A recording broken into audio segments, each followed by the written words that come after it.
If the job market is shifting this fast, why spend so much money for a degree that might not guarantee an actual job or stability? Hit it! That's what I'm talking about. Wait! Okay, now, from the beginning. Hit it, boys.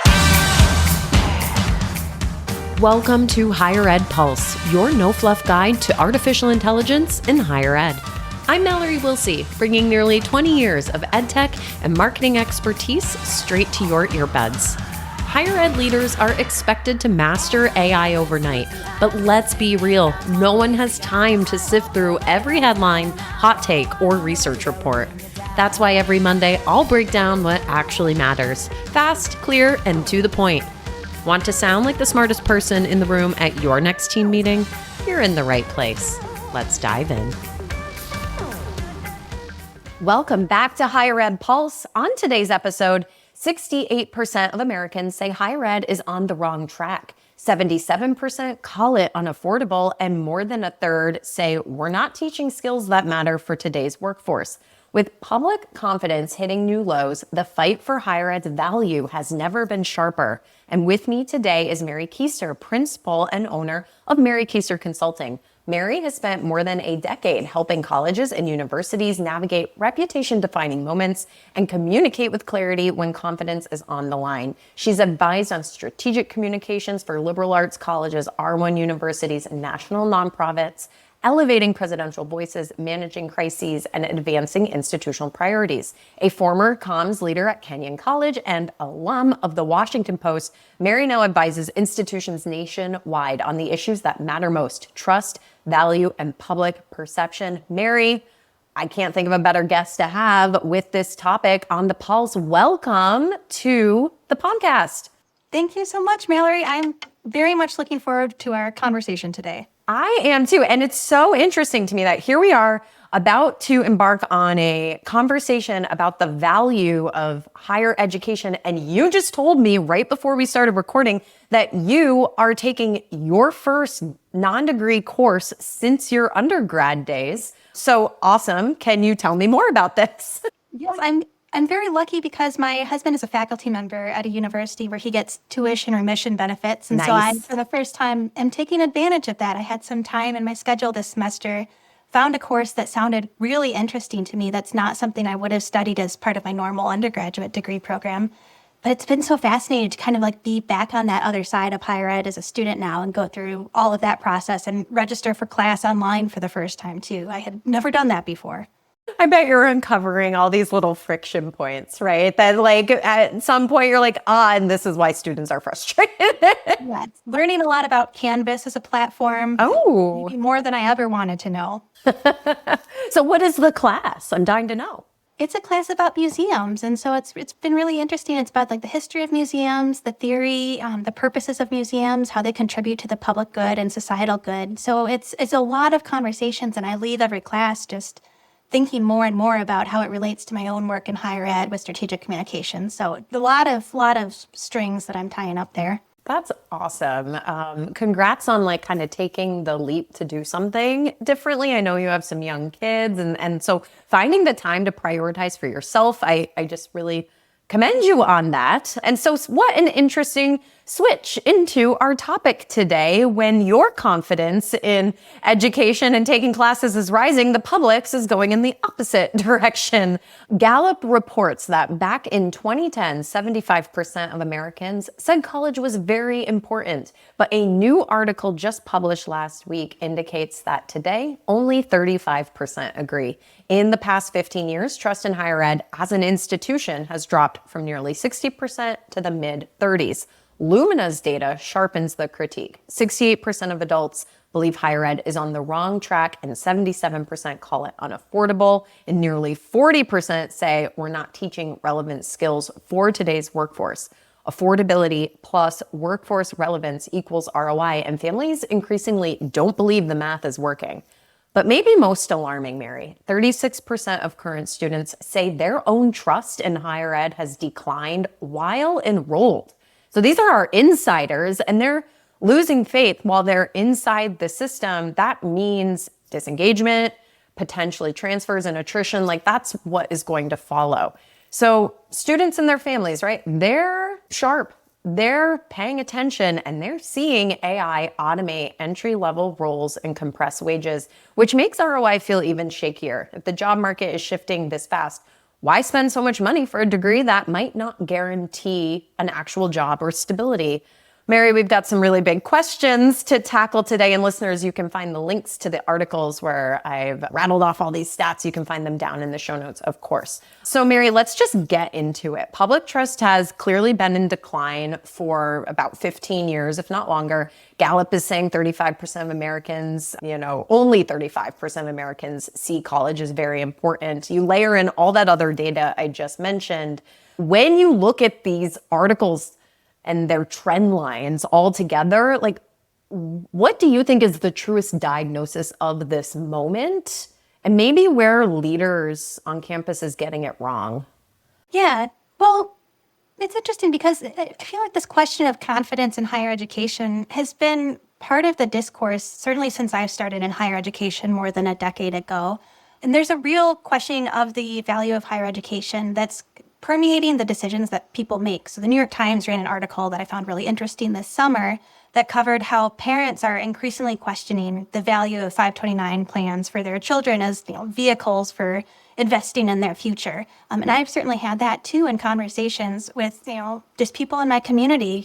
We talk about what we're doing for college for our kids. We live in a college town. It's a very normal topic of conversation. But even that question of, are you opening a 529 plan? Like, what are you doing? Is that going to sink a lot of money into something where it might not pay off in 20 years? So this value question, I feel like it's only going to get more important in future years as new federal regulations cap how much students and their families can borrow for their education as well. So it's a very real issue, and it's one that demands all of our attention. But also, when I say all of our attention, I mean truly all of our attention.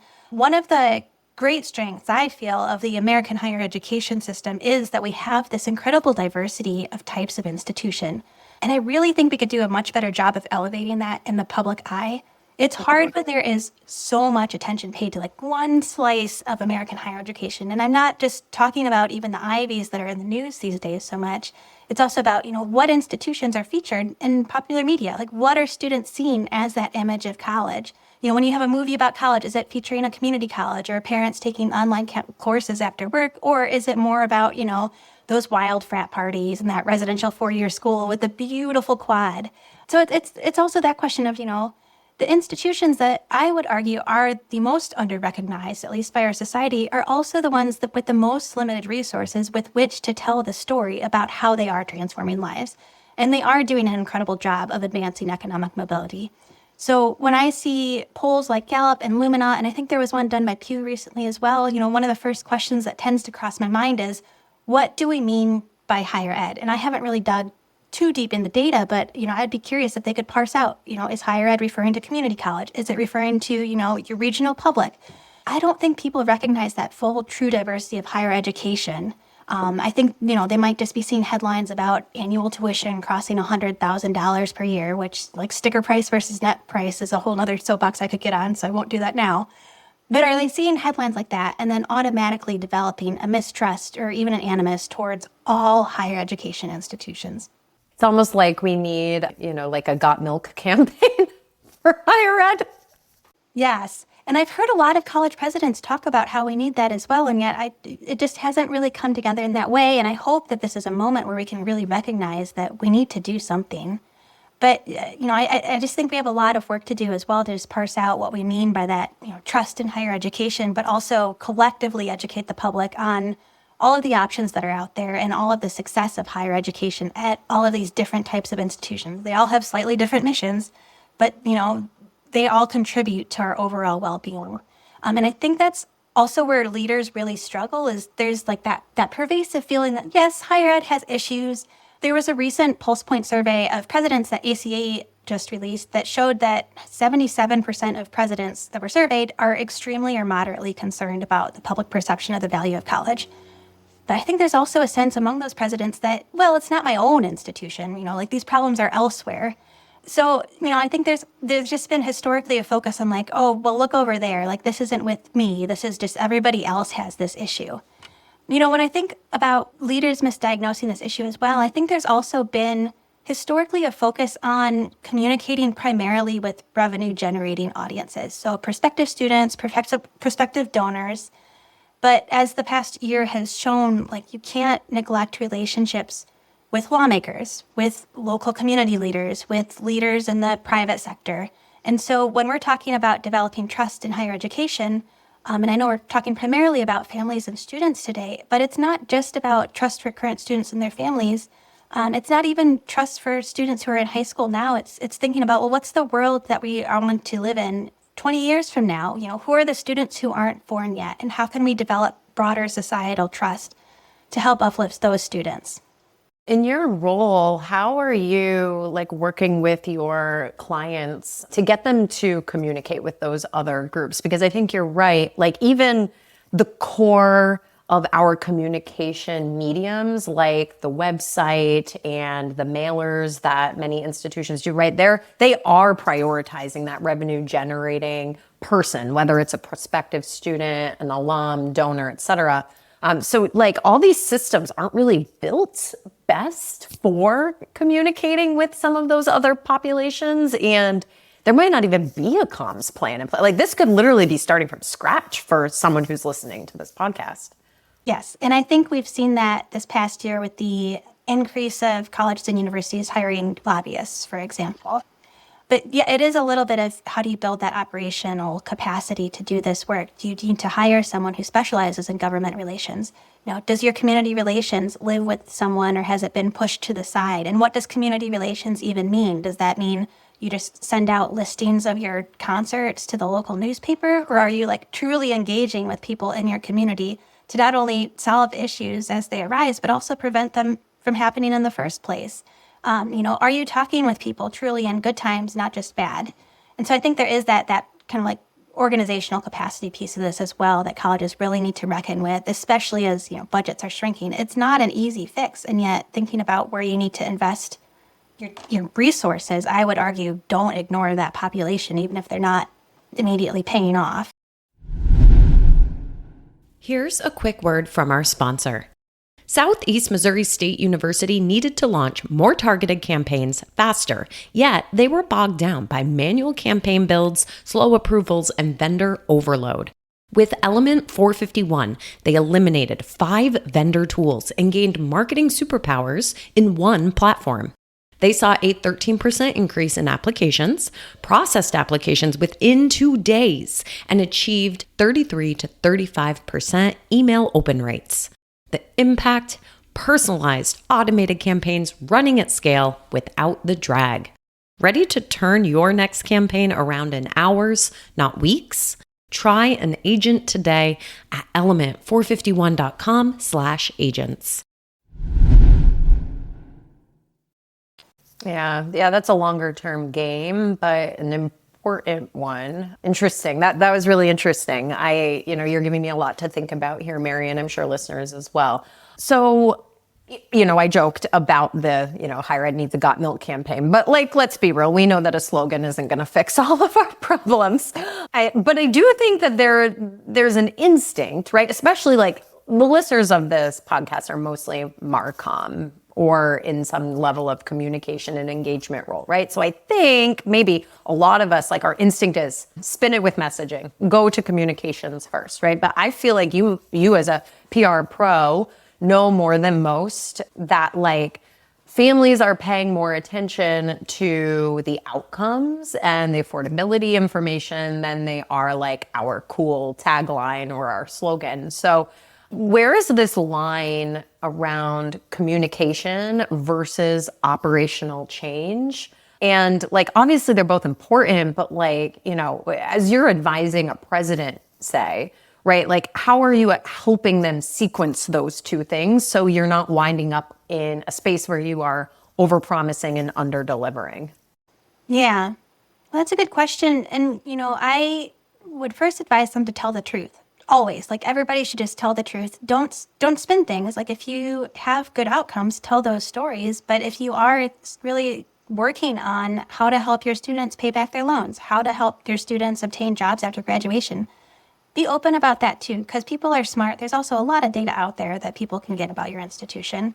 So, when I think about this question, though, I'd also ask, are colleges truly under-delivering on preparing students for the workforce, or is this more of an issue of public perception? And I don't necessarily have the answer to that, but I do think it's important to be clear about the issues that we're trying to address. But in general, you're right. Like, communications alone cannot solve issues. And I get so frustrated when senior leaders diagnose an issue and they say, well, if only our communications were better. And it's like, you can have the greatest communications in the world, but if your operations and, more importantly, if your leadership is not there, then it's sort of like, congratulations, you've just built a house of cards. So when I advise senior leaders, I generally say, like, one, don't overpromise on things outside your control. Like, presidents of colleges and universities do not control the economy, right? You can't control the state of the job market. So don't promise your graduates that you can get them jobs. You can promise them support and help people understand what you do control. Help them understand, could you offer more flexibility in terms of transcript holds if students owe fees, or, what can you do to improve economic mobility for your students?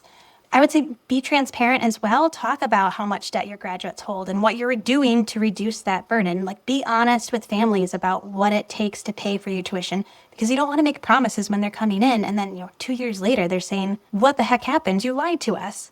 I really respect what Bethel University and St. Paul recently announced they're doing, and I read about that recently in Inside Higher Ed, where they're basically committing to graduates that if graduates don't receive a job offer or an acceptance to graduate school within 6 months of graduating, the university will offer them either a tuition-free spot in their own graduate courses or even a staff position. And that's a really clear promise, and I hope they can deliver on that.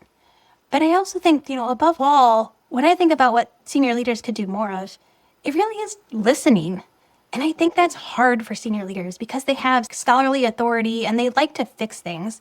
But also just taking that time to actually understand, like, what are you hearing from students and families? Also, what are you hearing from alumni? Like, are you just sending out alumni appeals to ask them for money? Or are you actively checking in with them on their careers? Are you seeking their stories? Are you helping them on their career journeys? So I just think it's all of that. It has to be not just telling your story, but also just checking in with your own community and seeing what they need and then figuring out how you can help from there. Yeah. When I posted a little teaser on LinkedIn around this topic recently, because I knew we were going to be recording about this, and I just wanted to see what people were going to start to say. And the Bethel example came up there. Tim Hammer, their AVP for Marcom, I thought made a really great point, and I'm going to read out what his comment was. He said, yes, we need to make the case, but I think we also need to take a hard look at the climbing costs, potential skills misalignment, and AI advancements and respond. This week, we announced the Bethel Career Commitment, bethel.edu/more. We didn't ditch our gen eds or only focus on professional degrees or remove our liberal arts at the core. Why? Because that wasn't what families were asking. They were asking if college is worth it. And I was like, yes, Tim, thank you for reminding us, right? Like, families, he's paying attention to his audience. He's hearing what his audience is asking. He's seeing what the public is asking, right? Is it worth it? And they're directly answering that question with their more campaign. It's awesome. I'll put a link, folks, in the show notes, but it's really it's bethel.edu/more, and everyone should take a look at it. So Mary, I'm so glad you brought that up. Yeah, absolutely. So along all of these lines, like, let's say you had a magic wand and a client hired you and you could rewrite the value story for their campus. What are the 3 proof points that you would put front and center to those families? And now it's a little unfair. I mean, I am asking you this question without, right, like, the deep understanding of the audience of this fictional institution. But, like, in general, what are 3 proof points that you think tend to make sense to shine a light on? Oh my gosh. Well, I mean, yes, it does depend. I mean, there's all sorts of data out there that, like, really shows the economic value of a college degree, that, you'll have higher lifetime earnings, which in turn build lifetime wealth. You can pass that down to your kids. I mean, data also show that people with college degrees, they tend to live longer. They tend to be more civically engaged. And I would classify all of these as, good outcomes. I hope families would agree.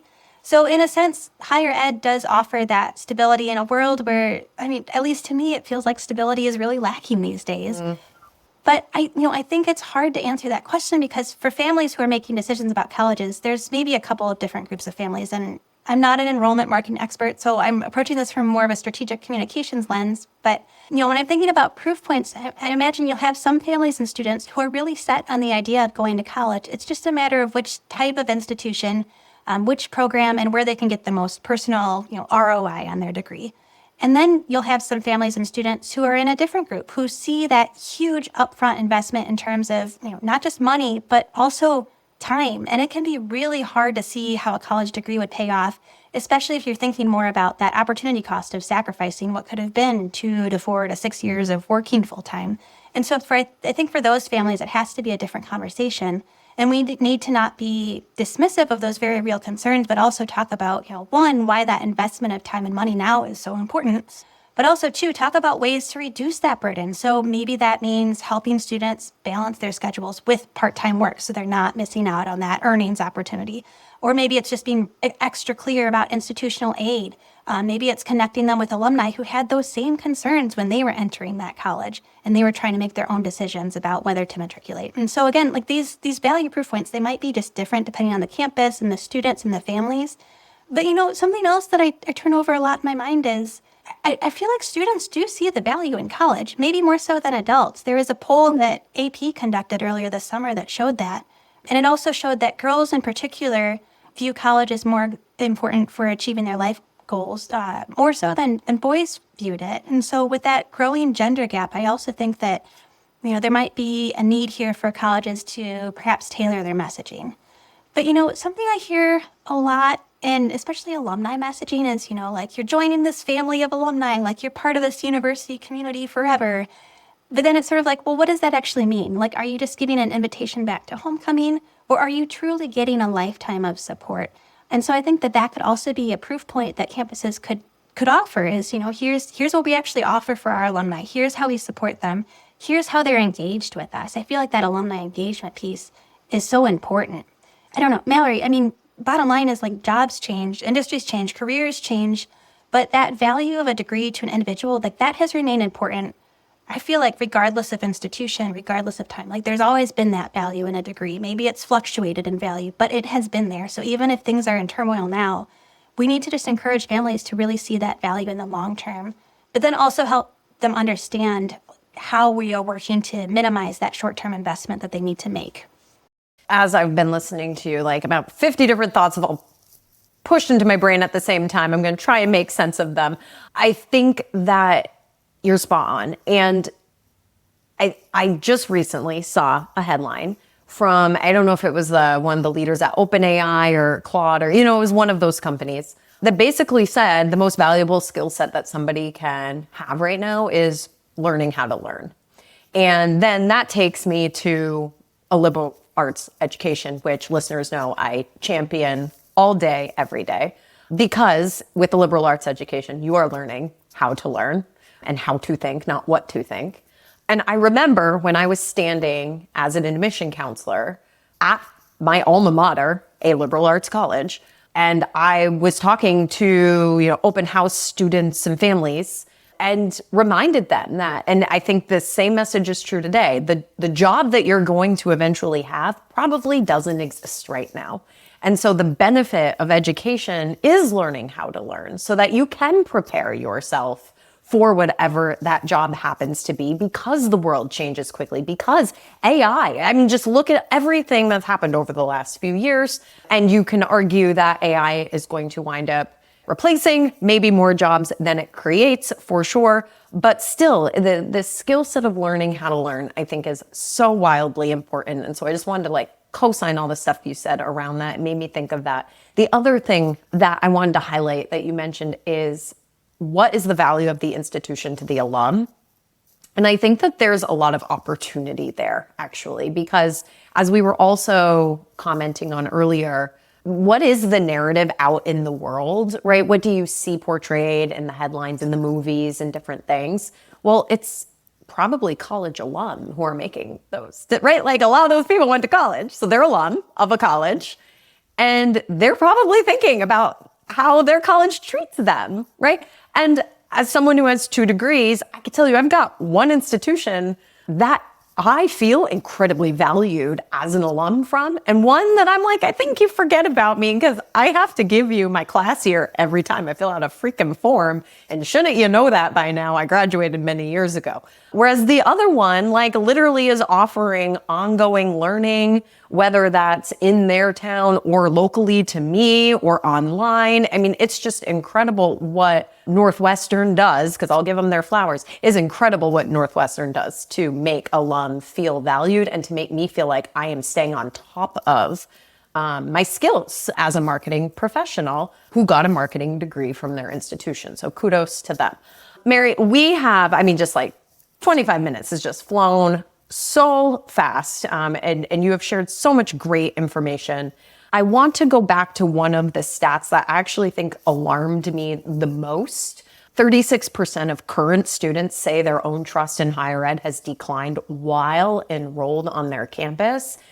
Yikes. Like, when your current students stop believing, like, that's a massive problem. So from your, perch as a PR professional, like, what would you do with a client having this issue? Like, how do you advise them to rebuild trust with the students that are already on their campus, and turn them back into like ambassadors for the institution, not detractors?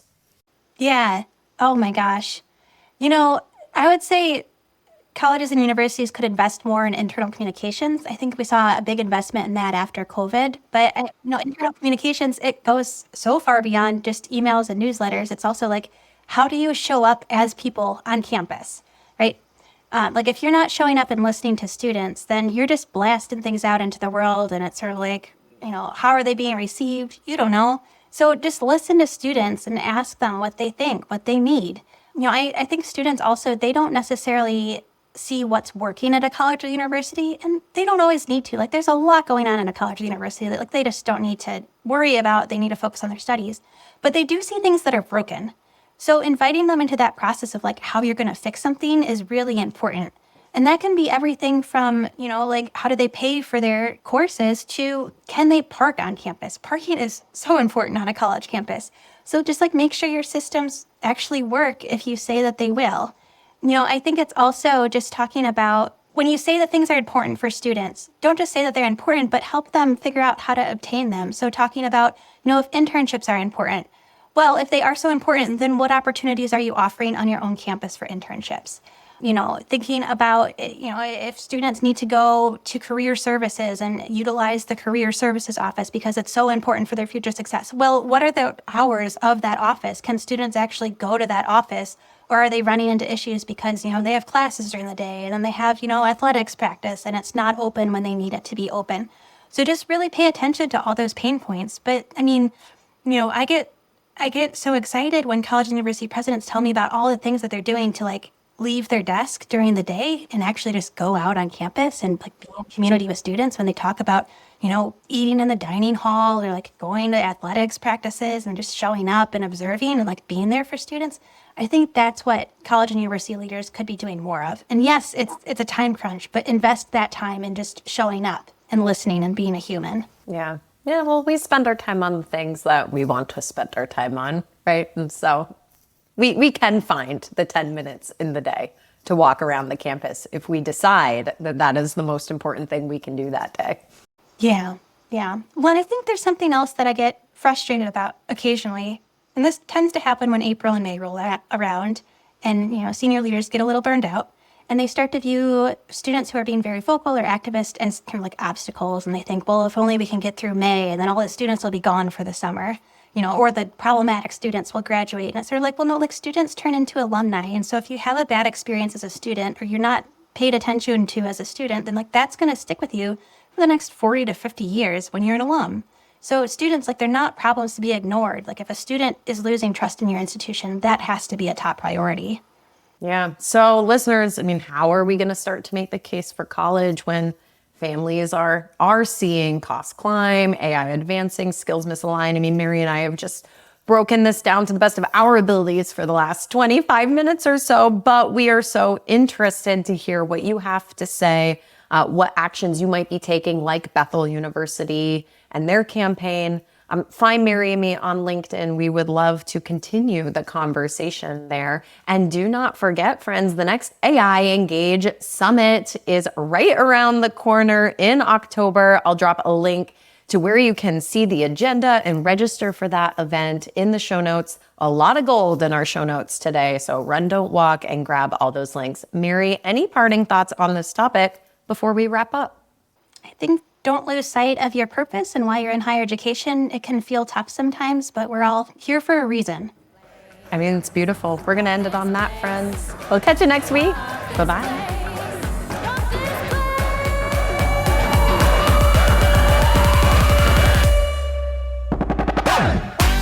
Thanks for listening to the Higher Ed Pulse. The show is a proud member of the Enrollify Network, home to Higher Ed's largest collection of podcasts.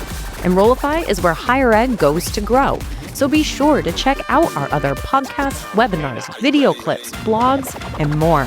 Visit Enrollify.org and subscribe for all the latest details and content drops directly to your inbox. Enrollify is brought to you by Element 451, the digital workforce platform for higher ed. Learn more at element451.com.